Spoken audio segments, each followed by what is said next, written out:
श्री परशुराम अवतार की कथा।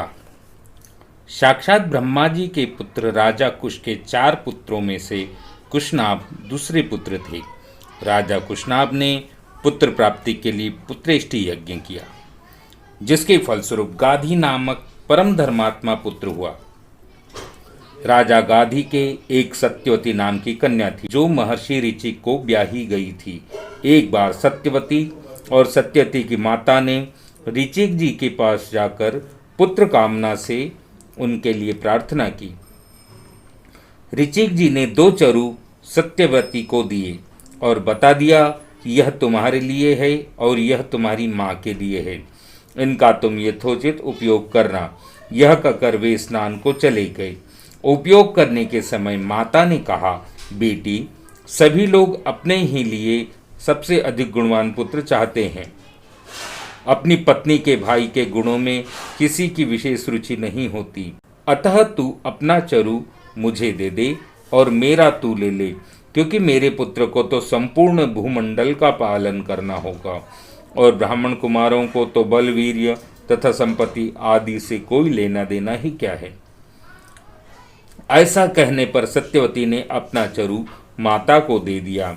तब ऋषि को यह बात ज्ञात हुई। तब उन्होंने अपनी पत्नी से कहा कि तुमने यह बहुत बड़ा अनुचित किया है। ऐसा हो जाने से अब तुम्हारा पुत्र घोर योद्धा होगा और तुम्हारा भाई ब्रह्मवेत्ता होगा।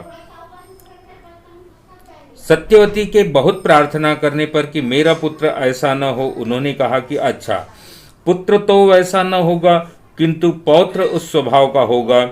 यही कारण है कि राजा गाधी की स्त्री ने जो चरु खाया, उसके प्रभाव से विश्वामित्र जी हुए, जो क्षत्रिय होते हुए भी तपस्वी और ब्रह्मर्षि हुए, और ऋचिक जी के पुत्र श्री जमदग्नि तो परम शांत दांत ब्रह्मर्षि हुए, परंतु जमदग्नि पुत्र परशुराम बड़े ही घोर योद्धा हुए।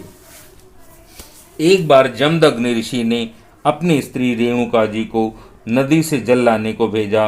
वहाँ गंधर्व गंधर्विणी विहार कर रहे थे। वे जल लेने गई तो उनका विहार देखने लगी। इसमें उन्हें लौटने में देर हुई।